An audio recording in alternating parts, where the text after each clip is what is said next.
नमस्कार शेतकरी मित्रांनो, मी अशोक तोडकर हवामान अंदाज. बऱ्याच दिवसापासून आपल्याला नकाशासह व्हिडिओ पाहायचा होता, हे दाखवण्याचा प्रयत्न करतोय. काही मॉडेल्सवर आपल्या ढग, पाऊस हे दाखवणार नाही, पण वाऱ्याची दिशा, त्यावरती असणारा आपल्या मान्सूनची प्रगती, तसेच कुठे हाय प्रेशर आणि एल पी कंडिशन बनली आहे, तर हे तुम्हाला कलरनुसार. तसेच चक्रीवादळही काही आपल्या मान्सूनला भारतापाशी अडथळे घालतात, तर काही ठिकाणी या पॅसिफिक महासागरावरती अडथळे घालतात, हे पण दाखवणार आहोतच. तर मित्रांनो, खरी मान्सूनची सुरुवात हे नॉर्थ आशियन्स पॅसिफिक सी म्हणून दाखवते, इथनं स्टार्टअप होते.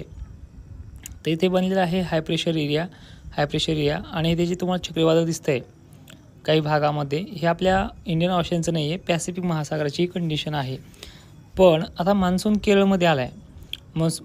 मोसमी वारे केरळमध्ये दाखल झालेत, पण आता त्या वाऱ्याचा युटर्न पहा. हा भारताचा टोक आहे, खालीकडे श्रीलंका दाखवते. केरळमध्ये मोसमी वारे दाखल झाल्यामुळे इथे इथलं टेम्परेचर हे 21, 26, 27. तर केरळच्या पश्चिम भागामध्ये म्हणजे उत्तरेकडील भागामध्ये जे केरळाचे काही तालुके असतील, जिल्हे असतील, आपण बघू शकता त्रिसूरपूर, पलांची, असे काही कोची वगैरे भाग आहेत. इथल्या भागामध्ये हे वारे दाखल झाल्यामुळे इथलं टेम्परेचर 27, 22, 26, 21 असं दाखवतं आहे. पण वाऱ्याची दिशा पहा तुम्ही. वरच्या साईडला कर्नाटक, तमिळनाडू आहे आणि काही साईडला कर्नाटककडे येण्या अगोदर ह्या वाऱ्याची दिशा खालीच मोडलेली आहे. म्हणजे तुम्हाला मी झूम आउट करून दाखवण्याचा प्रयत्न करतो. हा आपला भारत आहे आणि माझं लोकेशन जे दाखवतं तुम्हाला रिंगणामध्ये, हे आपला महाराष्ट्र आहे, जालन्याचा एरिया आहे. तर वाऱ्याने बघा कसा युटर्न घेतला आहे, तुम्हाला मी मार्किंग करूनसुद्धा दाखवतो. वारे इकडे जाण्याच्या अगोदर, महाराष्ट्र जाण्या अगोदर ते पूर्णपणे इकडे रिटर्न वापस आहेत. म्हणजे मान्सूनला अजूनही अडथळे दिसत आहेत स्पष्टपणे. कुठल्याही प्रकारचा यामध्ये आपण झाकून ठेवत नाही आहे, तुम्हाला सगळ्या गोष्टी दाखवतो. आणि इथून रिटर्न घेऊन हे वारे अशा मार्गे जात आहेत, म्हणजे पृष्ठभागावरती येण्यासाठी त्याला अजूनही अडथळे आहेत. म्हणून म्हणतो मित्रांनो, मान्सून केरळमध्ये मोसमी वारे दाखल झालेत आणि केरळ असा भाग आहे, हा किनारपट्टीलगतचा भाग आहे. यामध्ये सतत पाऊस पडत आहोत, तो मान्सूनचाच आहे असं घोषित केलं आहे, शासकीय असेल इतर कुठल्याही हवामान तज्ज्ञाने. पण यामध्ये तथ्यता मी तुम्हाला ह्या झूम आउट करून, झूम इन करून दाखवण्याचा प्रयत्न करतो आहे. तर यामध्ये बघा सत्यता काय आहे. वाऱ्याची दिशा अजूनही दक्षिणेकडे सरकलेली आहे. ज्या दिवशी वारे हे असे वाहतील,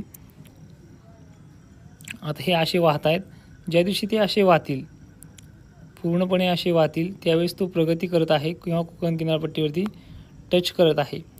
तर ह्या आयएसओ व्हर्जनच्या सहाय्याने तुम्हाला मी ह्या सॉफ्टवेअरच्या मदतीने ह्या दाखवण्याचा प्रयत्न करतो आहे. हा महाराष्ट्र आहे.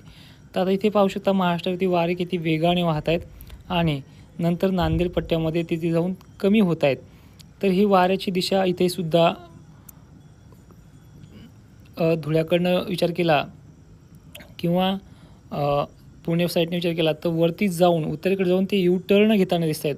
म्हणजे मान्सून अशा पद्धतीने जायला पाहिजे, वरती सरकायला पाहिजे, तो सरकताना दिसत नाही आहे. आणि अजूनही बाष्पांची जी कमजोर असेल, बाष्पाची संख्या असेल, ती आपल्याला येणाऱ्या 3 तारखेला असो, 2 तारखेला असो, या भागामध्ये सोलापूर पट्ट्यामध्ये, नांदेड पट्ट्यामध्ये, तसेच बीड पट्ट्यामध्ये, नगर पट्ट्यामध्ये, नाशिकच्या सुद्धा खालच्या भागामध्ये, छत्रपती संभाजीनगर, बुलढाणा, अशा पद्धतीने ही सरकणार आहे. मी राऊंड केलेल्या भागात तुम्हाला किलोमीटरसुद्धा दाखवतो आहे आणि हे मॉडेल आपल्याकडे आहे सुद्धा. त्यामुळे ह्या मॉडेलच्या सहाय्याने आपण हे सगळ्या गोष्टी दाखवतो आहे. मित्रांनो, वारे अजूनही पाहिजे तशा सक्रियतेने नाही आहे. हा आता भारताचा नकाशा तुम्हाला स्पष्टपणे दिसतो आहे. तुम्ही वाऱ्यांची दिशा पहा. केरळमध्ये वारे, मोसमी वारे दाखल झालेत. हे मोसमी वाऱ्यांची ॲनिमेशन आहेत आणि पूर्णपणे श्रीलंकाहून जाऊन पुन्हा युटर्न घेऊन हे काय म्हणतात त्याला, तेलंगणा असेल, छत्तीसगड असेल, इकडे जाताना दिसत आहेत. म्हणजे एक वेगळा आकार त्याने घेतलेला आहे. म्हणजे कुठल्याही प्रकारचा मान्सून हा महाराष्ट्राकडे वाटचाल करताना आपल्याला दिसत नाही. अशा पद्धतीने हे वारे वाढतात आणि मी नकाशामध्ये आपल्या 15 मेच्या रिपोर्टमध्ये सुद्धा अशाच पद्धतीने तुम्हाला सांगितले. आता चक्रीवादळ आपल्या मॉडेलवरती कसं दाखवते पहा. कुठल्याही पद्धतीची एडिटिंग नाही आहे, जे मॉडेल दाखवते आणि कुठे टेक ऑफ होणार आहे, कुठे जाणार आहे, हे दुसऱ्या राज्यातले. सध्या चक्रीवादळ सक्रिय नाही आपल्या भागामध्ये, म्हणून मी दुसरीकडे ही सॅटेलाईट इमेज तुम्हाला दाखवते. सगळ्या पद्धतीने अशी कंडिशन आहे. आणि ज्या भागामध्ये मान्सून येत असतो, ज्या भागाकडनं मान्सून सक्रिय होत असतो, मान्सूनचा एक करंट मिळतो, तो भाग म्हणजे साऊथ आफ्रिकेचा खालचा हा दक्षिण टोक. इथे एल कंडिशन दिसते तुम्हाला, मी मार्किंग करून पण दाखवण्याचा प्रयत्न करतो. ही एक एल एल कंडिशन आणि ही एक एल एल कंडिशन. इथे सारखी एल एल कंडिशन बनायला नाही पाहिजे.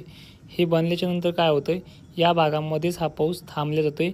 ट्रेंड विंड्सला गती मिळत नाही. आता तुम्ही पहा, इथे वाऱ्यांना बिलकुल गती दिसत नाही आहे. पहा तुम्ही, एक शांत प्रकारे ही वारे आहेत आणि गती मिळते हाय प्रेशर ठिकाणी, म्हणजे ऑस्ट्रेलियाच्या भागामध्ये. इंटरनेटचा प्रॉब्लेम आहे, त्यामुळे हे थोडं कमी दाखवेल. तर अशा पद्धतीनं ऑस्ट्रेलियापाशी सुद्धा वारे एक रिटर्न फिरल्यासारखे दिसतात. पण ट्रेंड विंड्स मात्र चांगल्या गतीने सुद्धा आपल्याला ह्या भागाकडनं वाहताना दिसतात. हे ट्रेंड विंड्स आहेत, व्यापारी वारे आहेत, जे जूनच्या कालखंडामध्ये हे इंडियन ओशनकडे, म्हणजे या भारताच्या या ओशन सिस्टीमकडे वाहताना आपल्याला दिसत आहेत. पण भारतामध्ये येण्या अगोदरसुद्धा यांनी टर्न घेतलेला आपण मी तुम्हाला सॅटेलाईटच्या माध्यमातून दाखवण्याचा प्रयत्न करतो आहे. अशा पद्धतीने हा टर्न आहे, अशा पद्धतीनं हा टर्न आहे. तर मी तुम्हाला लाईव्हमध्ये सांगितलं, एक अर्धा घंटा लाईव्ह असतो, पण पूर्ण माहिती त्यामध्ये दिली असते. तर अशा पद्धतीच्या बातम्यांना, अशा पद्धतीच्या माहितींनुसार पेरणी करू नका. आणि वाऱ्याची दिशा पहा तुम्ही, अजूनही स्पीडने आहे. आणि येणाऱ्या 6 जूनला या ठिकाणी, आता हे ठिकाण तुम्हीसुद्धा तुमच्या मॅपवरती सर्च करू शकता. या ठिकाणी कोल्हापूरच्या साईडला इथे एक हाय प्रेशर क्रिएट होणार आहे. तुम्ही कोणतंही मोबाईलचं मॉडेल जरी यूज करत असाल, तुम्हाला तिथे HP कंडिशन पाहायला मिळणारसुद्धा आहे. तर मित्रांनो, आजच्या ह्या व्हिडिओमध्ये थोडक्यातच पण तुम्हाला सविस्तर माहिती लाईव्हमध्ये मी सुद्धा दिली आहे. धन्यवाद.